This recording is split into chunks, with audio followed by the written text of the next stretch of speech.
दोस्तों welcome back. आप देख रहे हैं कॉफी विद सुमित जैन। दोस्तों कांग्रेस की इतने बुरे हाल हो गए हैं कि अब राहुल गांधी से मिलने के लिए भी पैसा लगता है दोस्तों। यानी कि युवराज को अगर मिलना है तो आपको पैसे दे दीजिए और उससे खड़े होकर आप सेल्फी खिंचा सकते हैं। यह खुलासा किया है एक आदमी जो स्विट्जरलैंड से भारत आया था। भारत तोड़ो यात्रा जो राहुल गांधी की शुरू कर गई थी उसका पार्ट बनने के लिए। अब उसने बताया कि मेरे से पैसे मांगे गए और वो सब लोग किसी से 10,000 किसी से 20,000 और जब मिलने वालों की संख्या कम होनी शुरू हो गई क्योंकि 20,000 बहुत ज्यादा लग रहे थे तो 10,000 का रेट कर दिया गया कि राहुल गांधी को जाकर आप मिल सकते हैं, सेल्फी खिंचा सकते हैं। लेकिन जो पंजाब है क्योंकि वहां पे खालिस्तानी है, पैसा बहुत ज्यादा है, वहां पर मिलने के लिए रेट था 35,000 रुपए। यह खुलासा किया है एक नितिन परमार ने जो कि स्विट्जरलैंड से भारत आए। अब ये आए क्यों थे? वहां पे बहुत अच्छी जिंदगी जी रहे थे, बिजनेस चलाते हैं। उन्होंने बोला कि जब उन्होंने वीडियोस देखनी शुरू करी टीवी के ऊपर, कांग्रेस को बोलते हुए देखा कि डेमोक्रेसी खतरे में है, इस देश को अगर बचाना है तो मोदी जैसे डिक्टेटर को बाहर निकालना पड़ेगा। उसके लिए ये यात्रा शुरू करी गई। तो ये 90 दिन की जो यात्रा थी उसका पार्ट बनने के लिए ये आई नहीं देखी ताऊ इन्होंने स्विट्जरलैंड से टिकट बुक कराई और भारत पहुंच गए। साथ में उन्होंने बोला कि मैंने कई वीडियोस भी देखी थी ध्रुव राठी की, वही जर्मन शेफर्ड वाले की, कि भैया कांग्रेस में जो राहुल गांधी की पॉलिसीज हैं वो बहुत जबरदस्त हैं और इसलिए हमें अब मोदी जी की गवर्नमेंट को उखाड़ कर फेंकना है। नितिन परमार जो हैं वो इस झांसे में आ गए और अपनी वहां पर बिजनेस को थोड़ी देर के लिए रोककर यहां पर भारत में पहुंच गए। अब ये नितिन परमार है कौन? ये एक ऐसे आदमी हैं जो खुद कांग्रेसी रहे हुए हैं और इनके जो पिताजी थे वो भी लोकसभा में एमपी रहे हुए हैं। यानी कि कांग्रेस के साथ बहुत पुराना रिश्ता भी है। ऊपर से कांग्रेस की ही बातें सुनते हैं। इनको लगा कि डेमोक्रेसी खतरे में है और इमीडिएटली ये भारत में भारत तोड़ो यात्रा का पार्ट बनने आ गए। अब उसके बाद इनकी जो है रातों की नींद उड़ गई जब ये भारत तोड़ो यात्रा में शामिल हुए। उन्होंने बोला कि यहां पर आकर मैंने देखा कि भाई जो ये बोलते हैं कि डेमोक्रेसी खतरे में है, मुझे तो इनको मिलने के बाद राहुल गांधी और इसकी पार्टी के लोगों को मिलने के बाद पता लगा ये पार्टी ही खतरे में है, भारत तो खतरे में है ही नहीं। और इन्होंने जो कुछ वहां पर गांधी फैमिली ने यानी कि राहुल गांधी ने और उनके लोगों ने जो इनके साथ बदतमीजियां करी हैं इस आदमी के साथ, क्योंकि एक तो दलित है, तो उन्होंने ये भी बोला कि दलितों के साथ कांग्रेस का व्यवहार 1950 में जब हमें या 47 में जब हमें आज़ादी मिली थी उस वक्त से लेके अब तक इनकी मेंटेलिटी में इतना भी चेंज नहीं आया है। हमें सिर्फ ये बोला जाता था कि चलिए यात्रा में, और जब इन्होंने बताया कि भैया मैं तो स्विट्जरलैंड से आया हूँ, मैं कोई छोटा मोटा आदमी नहीं हूँ, वहाँ पे बिजनेस चलाता हूँ, मैं तो इवन कि मेरे फादर जो थे वो कांग्रेसी थे, एमपी भी रहे हुए हैं, उसके बाद भी इनके लोगों ने बोला फर्क नहीं पड़ता, ये दो, उसके बाद ही तुम्हें अच्छा ट्रीटमेंट दिया जाएगा। और जब ये आदमी आया इन्होंने पहले कर्नाटका में उस रैली का पार्ट बनने की कोशिश करी, लास्ट मोमेंट पे सारी अरेंजमेंट्स को चेंज कर दिया गया, इसको बताया नहीं। ये जब वहाँ गया तो वहाँ पे कुर्सियाँ खाली, वहाँ पे कोई था ही नहीं। तेलंगाना में इसने ज्वाइन करने की कोशिश करी, वहाँ पर भी इसका ये हाल था। इन्होंने बोला कि यार मैं 2-3 स्टेट धक्के खाने के बाद फाइनली महाराष्ट्र में जाकर ये रैली का पार्ट बने और जितने भी कांग्रेसी थे वो इन परमार जी को ऐसे दिखा रहे थे जैसे कि बहुत बड़ा एहसान कर दिया है इनके ऊपर कि आपको इस रैली का पार्ट बनने दिया जा रहा है, वो भी पैसे लेकर। ये हालत हो गई है कांग्रेस की कि भिखारी इतने हो गए हैं। वैसे तो भिखारी ये 75 सालों से ही थे, ये हमेशा ही पैसे मांग मांग कर ही इन्होंने काम चलाया है और जो इनकी जेब में पैसे आ गए यानी कि पर्सनल जेब में आ गए वो तो ये निकालते ही नहीं है। मैंने इसके ऊपर वीडियो भी बनाया था कैसे जब मोदी जी ने कहा था कि जितने फॉरेन में पैसे हैं मैं आपके खींच कर वापस लेके आऊँगा, इन्होंने स्विट्जरलैंड अमेरिका से पैसे निकाल कर चाइना में रख दिए और चाइना ने अब रूल बना दिया है कि आप देश में से पैसा बाहर नहीं निकाल सकते और अगर आपको 1 लाख RMB यानी कि 10 लाख रुपए से ज़्यादा अगर आपको निकालना है तो आपको रीज़न बताना पड़ता है और वो उसको ओपनली पब्लिक में बताते भी हैं। तो इसलिए सोनिया गांधी अब वहाँ पे जो पैसे फंसे हुए हैं उसको बाहर निकालने वाली भी बड़ी ही मुश्किल आ रही है। इसलिए राहुल गांधी को मिलना हो, ये कि इतना महान वो विद्वान है और लीडर है, वर्ल्ड लीडर, क्योंकि मोदी जी सिर्फ भारत के लीडर हैं, वो तो वर्ल्ड लीडर है, क्योंकि सारी दुनिया ही उसके ऊपर हंसती है, सिर्फ भारतीय नहीं हंसते। उसको मिलने के लिए पैसे चाहिए। और कांग्रेस वाले उन्होंने बोला कि हमारी पार्टी में कोई भी फॉलोअर नहीं है, सारे लीडर हैं। यानी कि इनकी पार्टी में जो इनके मंत्री हैं वो तो लीडर हैं ही हैं, यानी कि एरोगेंट हैं, बदतमीज हैं। जो इनके नीचे और चेले चपाटे हैं वो उनसे भी ज़्यादा बदतमीज हैं।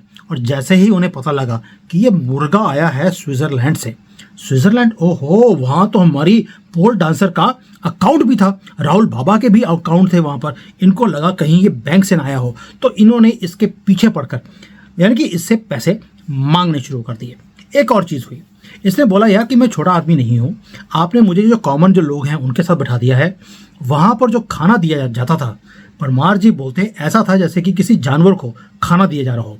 लेकिन जो ये वीवीआईपी वाले लोग हैं, यानी कि राहुल गांधी के आसपास के चेले चपाटे, उनको तो 7 कोर्स मील, उनके जो कंटेनर्स साथ साथ में चल रहे थे, 50-60 तो कंटेनर थे, और कंटेनर्स के अंदर मीटिंग रूम्स बनाए हुए हैं, वहाँ पर रेस्ट करने की जगह है, बेडरूम्स बनाए हुए थे, जो कि राहुल बाबा और उसके चहेतों को ये सारी चीज़ें मिलती थी। और जो कॉमन लोग थे उन्हें सिर्फ बोला जाता था यात्रा शुरू होने वाली है, चलो, और झंडे उठाकर आप चलते जाओ। उनको सिर्फ जानवरों की तरह इन्होंने यूज़ किया और कुछ भी नहीं किया। और परमार जी को एक फ़र्क दिखा कि वीवीआईपी कल्चर जो होता है वो कांग्रेस में वो कैसा होता है। उसके बाद ये परमार जी चले गए बीजेपी के कैंप में, वहाँ पे देखने के लिए कि वहाँ पर भी प्रोग्राम होते हैं, वहाँ पर भी जलसे होते हैं, वहाँ पर क्या हाल है। इन्होंने बोला जैसे कांग्रेस के अंदर एक गुस्सा है, एरोगेंस है, रूडनेस है, बदतमीजी है, जिसको बोलते हैं, हर एक के साथ बदतमीजी करते हैं। लेकिन दूसरी तरफ यानी कि इनको कांग्रेस में घमंड दिखा हर एक आदमी के अंदर, क्योंकि राहुल गांधी के आसपास वो घूम रहे थे। राहुल गांधी जैसा घमंडी है वैसी ही उनकी पूरी पार्टी है। और इसीलिए इनको लगता है परमार जी को कि कांग्रेस अब टूटने के कगार के ऊपर है। फैमिली के अंदर भी जो इसकी बहन है प्रियंका और राहुल के बीच में इतना ज़्यादा डिवाइड आ गया है कि एक दूसरे को नीचे करने में ये पीछे भी हटते नहीं हैं। इनके 2 हिस्से अब होने ही होने हैं, जो हालत है। दूसरी तरफ जब ये गए बीजेपी के कैंप में, वहाँ पर जाकर देखा कि भाई वहाँ पे कोई वीआईपी कल्चर ही नहीं है। जैसे यहाँ पर कांग्रेस में वीवीआईपी कल्चर ऐसा था कि जो राहुल गांधी के लोग हैं वो तो पार्टियां मना रहे हैं, पूरा उनको 5 स्टार के 7 स्टार फैसिलिटीज़ उनको प्रोवाइड की गई हैं। उनको जो खाना था वो इतना हाई क्लास था, वो कहते हैं मैंने 5 स्टार होटल्स के अंदर भी ऐसा खाना नहीं देखा है। और जो दूसरे लोग थे जो पीछे पीछे चल रहे थे उनके पीछे, उन्हें गंदा, घटिया, लो क्वालिटी खाना दिया गया। अब बीजेपी की बात करते हैं। वो कहते हैं बीजेपी के अंदर ना तो वीवीआईपी कल्चर है, ना ही वहाँ पर कोई बदतमीजी है। बहुत ही आराम से लोगों को ग्रीट किया जाता है। वो छोटा आदमी है, बड़ा है, वो फॉरेन से आया है, कोई फ़र्क ही नहीं पड़ता। वो बहुत ऑर्गेनाइज्ड वे से उनके कार्यकर्ता काम करते हैं, ज़मीन से जुड़े हुए हैं, किसी के अंदर एरोगेंस नहीं है। ये परमार जी बोल रहे हैं। मैंने कभी बीजेपी का प्रोग्राम अटेंड नहीं किया है, मैंने सिर्फ मंत्रियों को मिला हूं और वो भी बड़े आराम से प्यार से मिलते हैं और मेरी उनसे लंबी लंबी बातें भी होती हैं, लंबे तौर तक मैं बैठता भी उनके साथ। तो एक मैंने जो चीज़ देखी है मैं आपके साथ डिस्कस कर सकता हूं। लेकिन जो परमार जी ने एक कंपैरिजन किया कांग्रेस की एरोगेंस का और साथ में पैसे लेने वाला जो मामला है, भाई मैं भी कैबिनेट मंत्रियों को मिलता हूँ, उनके सेक्रेटरीज को मिलता हूँ, इनके पीएस को मिलता हूँ, लेकिन किसी ने हमारे से पैसे नहीं मांगे। लेकिन राहुल बाबा को मिलना हो, सिर्फ राहुल बाबा को पैसे चाहिए, उसके बिना आप मिल नहीं सकते। ये कैसी अंधेर नगरी है इस पॉलिटिक्स के अंदर। दूसरी बात, एक और उन्होंने चीज़ बोली कि पैसे मांगना तो एक अलग चीज़ है, चलिए समझ आती है कि टूटे हुए हैं, 20-20 हज़ार मांगने लगे, उसके बाद 10 हज़ार मांगने लगे। लेकिन जब आपने एक न्याय यात्रा निकाली है, क्या इससे आप न्याय करेंगे पैसे मांगकर? क्या ये एक आदमी जो बाहर से गलती से आपके पीछे लग गया, यानी कि आपने उसको भी छोड़ा नहीं, वहां पर भी लूट का कल्चर आपने शुरू कर दिया, लूटने का, पैसे इकट्ठे करने का। भाई 59 लग्जरी कंटेनर्स लेकर आप पूरे भारत की यात्रा कर रहे हो। रोना ये गा रहे हो कि हमारे तो पैसे फ्रीज हो गए, हमारे पास पैसे नहीं है। और जब आप अपना पर्चा भरने जाते हो इलेक्शंस के लिए तो चार्टर्ड प्लेन लेकर जाते हो, क्योंकि आपको नॉर्मल प्लेन में जाते हुए आपको घिन आती है, आपको लगता है कि लोग हमें सोचेंगे हम बड़े छोटे से लोग हैं। और भाई यात्रा के अंदर जो ये कंटेनर साथ में गए थे 70 करोड़ रुपए, तो इन्होंने सिर्फ उसका किराया दे दिया। ये हालत है। और परमार जी जब उसको कंपेयर करते हैं बीजेपी के साथ, उन्होंने बोला कि वहाँ पर एक इतना शांत माहौल, कोई धक्का मुक्का नहीं, वहाँ पर बिल्कुल ऑर्गेनाइज वे से चीज़ें हो रही हैं, जो उन्होंने प्लान किया है वैसे ही वो काम करते हैं। जबकि कांग्रेस में हर एक आदमी आकर नई इंस्ट्रक्शंस देता है, किसी को यही समझ नहीं आता कि करना क्या है। एक हड़कंप बचा हुआ है हर एक को ये जिताने के लिए कि असली बॉस हैं। दोस्तों, मैं हमेशा बोलता हूँ, जैसे कंपनीज में मैं काम करता हूँ, वहाँ पर जब हम कंसल्टिंग करते हैं, मैं हमेशा बोलता हूँ कि कंपनी वही राइज करती है जिसकी डायरेक्शन एक आदमी सेट कर रहा हो, और दूसरों की वो राय ले सकता है, लेकिन सेट जो करना है नैरेटिव और कंपनी को आगे लेके जाने के लिए जो एक पूरा जाल बिछाना है, वो एक आदमी का काम होता है, बाकी सपोर्ट करते हैं। लेकिन जब बाकी के लोग ये सोचने लग जाए कि तुझसे बड़े हुए मेरे कारण, मैं भी तुम्हारे से कम नहीं हूँ, तो वही होता है जो राहुल गांधी और उसकी पार्टी का आज की डेट में हाल है। राहुल गांधी तो अपने आप को दुनिया का सबसे बड़ा वर्ल्ड लीडर मानते ही हैं, लेकिन उनके जो लीडर्स हैं, दिग्विजय सिंह हो, कमलनाथ हो, ये लोग भी अपने आप को किसी से कम नहीं समझते, इसीलिए पार्टी का ये हाल है। जबकि मोदी जी के पार्टी में आपने देखा कि जो एक मोदी जी हैं, कहीं भी भाषण करने जाते हैं या कोई प्रोग्राम जाएंगे, एक विनम्रता होती है उनके अंदर, और उनकी टीम के अंदर भी हमें वो चीज़ें दिखाई देती हैं। मैंने पहले बोला है, मैं जब उनके मंत्रियों को मिलता हूँ बीजेपी के अंदर, कांग्रेस के टाइम पर भी हम मंत्रियों को मिलते थे। और मैं आपको एक और चीज़ खुलासा करता हूँ, मेरी एक कंपनी है जिसके अंदर जब हमने जम्मू में एक प्रोजेक्ट करना था, बहुत बड़ा प्रोजेक्ट था, हम लोगों ने कांग्रेस के जब प्रधानमंत्री होते थे मनमोहन सिंह, उनको इनवाइट किया कि आप, हमारा इतना बड़ा यूनिट है, जम्मू एंड कश्मीर में है, वहाँ पर टैक्स ब्रेक्स ऑलरेडी हैं, अगर आप आएंगे तो यहाँ पर बहुत असर पड़ेगा।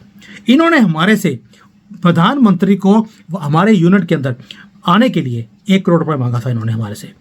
ये हालत है। उन्होंने बोला कि भाई वो ऐसे आ नहीं सकते, आपको अपनी कंपनी में जो फैक्ट्री है उसके अंदर हेलीपैड बनाना पड़ेगा, वो हेलीकॉप्टर से उड़कर आपके पास आएंगे, 10 मिनट का टूर होगा, पूरी मीडिया को बुलाया जाएगा, हमें उसके लिए 1 करोड़ रुपया चाहिए। यानी कि मनमोहन सिंह को मिलने का रेट था 1 करोड़ रुपए, लेकिन राहुल गांधी को मिलने का रेट 20,000 है, जो कम करके 10,000 हो गया था। अब आप सोच सकते हो कि इस युवराज की वैल्यू क्या है आज की डेट में। और जो कांग्रेसी हैं बाकी के भी, बाकियों का भी यही हाल है, कोई भी चेंज नहीं है। किसी को मिलना हो, हर जगह पर, हर स्टेज पर लूट मार है, पैसे चलता है। दोस्तों, यही होता है जब आपके कर्म गंदे हों तो आपकी औकात भी ऐसी आती है कि हमारे जैसे लोग भी इनको अब रोज़ नंगा करते हैं ये वीडियोस बनाकर। और आप लोग अभी भी कांग्रेस के कितने लोग हैं, मेरा कल दोस्त है एक विमल, उसने मुझे बताया, इंडिया से फ़ोन आया उसको, मुझे लुधियाना से ही है, मेरे साथ पढ़ा हुआ है, कहता आज भी मुझे समझ नहीं आती, पढ़े लिखे लोग आज भी राहुल गांधी करते हैं और इसको सपोर्ट करने की बात करते हैं कि बीजेपी को सपोर्ट नहीं करेंगे, पप्पू को सपोर्ट कर देंगे। अब मेरे उन लोगों के लिए एक ही स्टेटमेंट है, पप्पू को ही सपोर्ट कर सकते हैं। जय Hind, Vande Mataram. Hi there.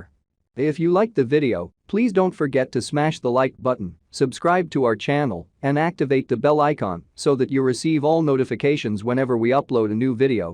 Thanks for watching.